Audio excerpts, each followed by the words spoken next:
17절 거역하며 주께서 그들 가운데에서 행하신 기사를 기억하지 아니하고 목을 굳게 하며 패역하여 스스로 한 우두머리를 세우고 종 되었던 땅으로 돌아가고자 하였나이다. 그러나 주께서는 용서하시는 하나님이시라 은혜로우시며 긍휼히 여기시며 더디 노하시며 인자가 풍부하심으로 그들을 버리지 아니하셨나이다. 31절 주의 크신 긍휼로 그들을 아주 멸하지 아니하시며 버리지도 아니하셨사오니 주는 은혜로우시고 불쌍히 여기시는 하나님이심이니이다.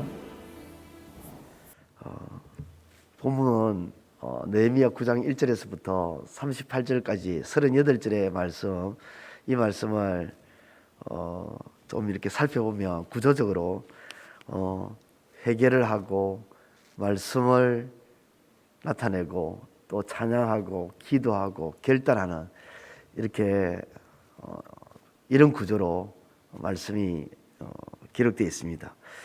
그러한 본문의 말씀, 그 말씀을 천천히 이렇게 묵상을 해보고 읽어보면 딱 하나의 말씀으로 압축됩니다.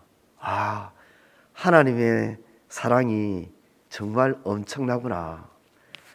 상상도 할 수 없을 엄청난 하나님의 사랑을 깨닫게 되는구나 하는 것을 느낄 수가 있죠. 왜냐하면 온통 그 내용 자체가 하나님이 베푸신 은혜와 사랑을 계속해서 언급하고 있기 때문입니다. 7절부터 차근차근 말씀을 살펴보면 하나님은 아브라함을 옛적부터 택하셔서 인도하여 주셨다. 아브라함이 하나님을 찾은 것이 아니라 하나님이 아브라함을 찾아주셨죠. 그리고 주께서 바다를 갈라지게 하시고 바다 가운데를 육지같이 통과하게 해주시고 하나님은 낮에는 구름 기둥으로 인도하시고 밤에는 불 기둥으로 그들이 행할 길을 비추어 주시고 시내산에서 강림하셔서 하늘에서부터 그들에게 정직한 규례와 율법과 선한 율례를 주시고 그들의 굶주림 때문에 그들에게 또 양식도 주시고 그들이 목마른다 하면 목마름 때문에 그들에게 반석에서 물을 내어 주실 만큼 기적도 베풀어 주시고 하나님은 그렇게 해주셨다고 말씀하고 있습니다. 또 하나님은 옛적에 손을 들어 명시하시고 주께서 주시겠다고 약속하신 그 땅을 들어가서 차지하라고 그렇게 말씀을 해주시고 그렇지만 우리 조상들이 교만하고 목을 굳게 해서 거역하고 스스로 우두머리를 세우고 종되었던 땅으로 돌아가고자 해도 하나님 어떻게 했다고요? 하나님은 그래도 용서해 주시고 은혜로우시며 긍휼히 여기시고 노하기를 더디하시고 인자가 풍부하시고 그들을 버리지 아니하셨다. 엄청나죠? 심지어 하나님은 크신 긍휼로 광야에서 버리지 아니하시고 낮에는 구름 기둥과 밤에는 불 기둥으로 그들의 갈 길을 비추어 주시고 만나가 그들의 입에서 끊어지지 아니하게 하시고 그들의 목마름을 인하여 그들에게 문을 주셨다. 그들이 환난을 당하여 주께 부르짖을 때에 하나님은 외면한 것이 아니라 하늘에서 들으시고 지혜 크신 긍휼로 그들에게 구원자들을 주어 그들을 대적의 손에서 구원해 주셨습니다. 그러나 그들이 또 평강을 얻은 후에 다시 주 앞에서 악을 행함으로 하나님께서 잠시 버려두셨지만 돌이켜 주께 부르짖으면 주께서 하늘에서 들으시고 여러 번, 한두 번도 아니고 여러 번 주의 긍휼로 건져내어 주셨다. 그들이 교만하여 사람이 준행하면 그 가운데에서 삶을 얻는 주의 계명을 듣지 아니하여 주의 규례를 범하고 고집하는 어깨를 내밀며 목을 굳게 하여 듣지 아니하였지만 그럼에도 불구하고 하나님께서는 그들을 여러 해 동안 참으시고 주의 크신 긍휼로 그들을 아주 멸하지 아니하시고 버리지 아니하시고 불쌍히 여겨주셨다. 이렇게 우리 하나님이 광대하시고 능하시고 두려우시고 언약과 인자심을 지키시는 하나님이다. 이 느헤미야 9장은 온통이요 하나님에 대해서 언급하고 있습니다. 그러면서 우리가 당한 모든 일에 주는 공의로우시니 우리는 악을 행하였사오나 주께서는 진실하게 행하셨다. 하나님의 행하신 일들을 하나하나 언급하면서 하나님 우리에게 어렵게 행하셨고 하나님은 진실하게 행하셨는데 우리는 그 하나님 앞에서 교만했고 범죄했고 악을 행했고 여러 번 하나님을 배반하고 배신했고 하나님을 모독했다. 그럼에도 불구하고 하나님은 여러 번 우리를 용서해 주시고 사랑해 주시고 은혜를 베풀어 주셨다. 그걸 계속해서 반복적으로 이야기하고 있는 것입니다. 그 말씀, 그 내용을 들으면서 정말 하나님께서 우리가 무엇이기에 이렇게까지 사랑하시나 그런 생각이 듭니다. 하나님께서는 이스라엘이 도대체 무엇이기에 이처럼 이렇게까지 하나님께서 은혜를 베푸시고 사랑해 주실까? 그 말씀은 고스란히 오늘 저와 여러분들에게도 적용되는데요. 하나님은 우리가 무엇이기에 이처럼 이렇게 사랑하시고 은혜를 베풀어 주실까? 그런 단식이 절로 나옵니다. 환난을 당하여 부르짖을 때에 하늘에서 듣고 구원해 주시는 하나님. 하지만 사정이 나아지면 하나님을 잊고 또 죄악을 저지르는 우리들. 그럼에도 불구하고 우리를 얼마나 사랑하시는지 포기하지 않으시고 우리에게 은혜를 베풀어 주시고 하나밖에 없는 아들까지 보내주셔서 그 아들을 통해서 우리를 구원해 주시는 아버지. 지금도 이 세상에 돌아가는 이 상황만 봐도 그죠? 정말 하나님이 금방이라도 그냥 심판을 내리셔서 이 세상을 그냥 종결 지을 수도 있는데 하나님께서는 그렇게 하지 아니하시고 끝까지 인애를 베풀고 계시잖아요.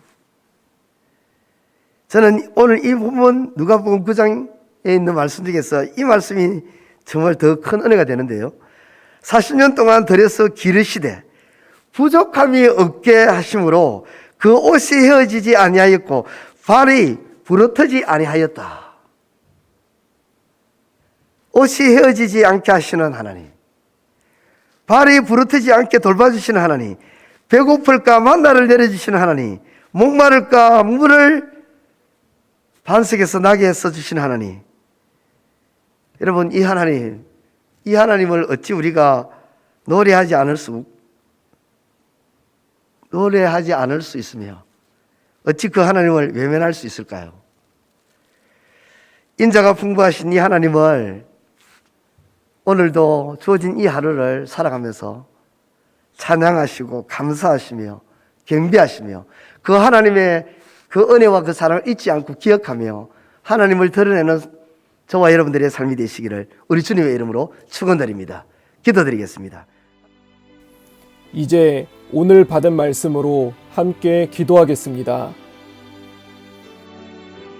하나님, 상상할 수도 없는 하나님의 사랑을 늘 기억하고 감사하며 살아가게 하소서. 하나님의 은혜와 사랑을 누리면서 살아갈 때에 교만하거나 하나님을 배반하지 않게 하소서. 함께 기도하겠습니다.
이제 오늘의 기도 제목을 가지고 합심하여 기도하도록 하겠습니다.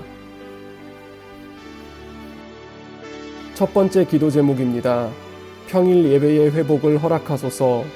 오늘은 수요 예배가 있는 날입니다.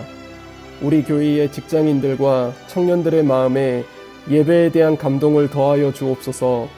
예배를 향한 하나님의 초청 앞에 기쁨으로 나아올 수 있는 우리 교회 모든 성도들이 되게 하소서. 함께 기도하겠습니다.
두 번째 기도 제목입니다.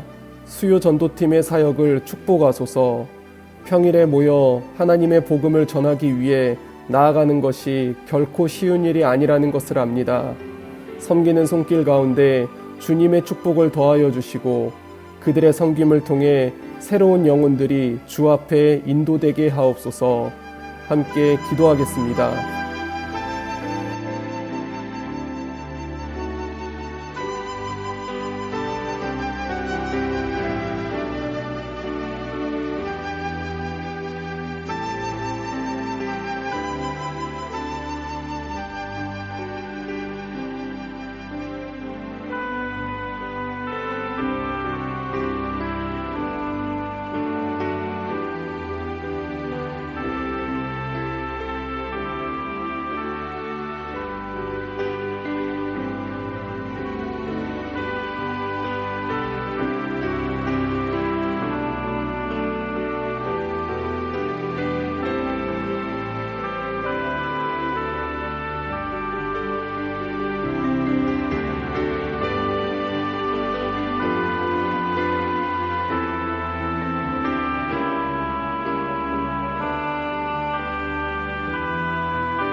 세 번째 기도 제목입니다.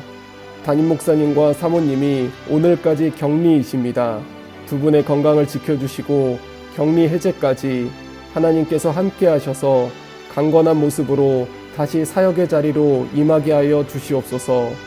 목사님의 말씀과 사역을 통해 우리 교회가 하나님 나라에 대한 도전이 가득하게 하옵소서. 함께 기도하겠습니다.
이제 개인의 기도 제목을 가지고 하나님 앞에 기도하시기 바랍니다.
수고하셨습니다. 오늘도 하나님의 인도하심 가운데 승리의 하루를 보내시는 우리 재건부평교회 모든 성도님들이 되시기를 주님의 이름으로 축복합니다.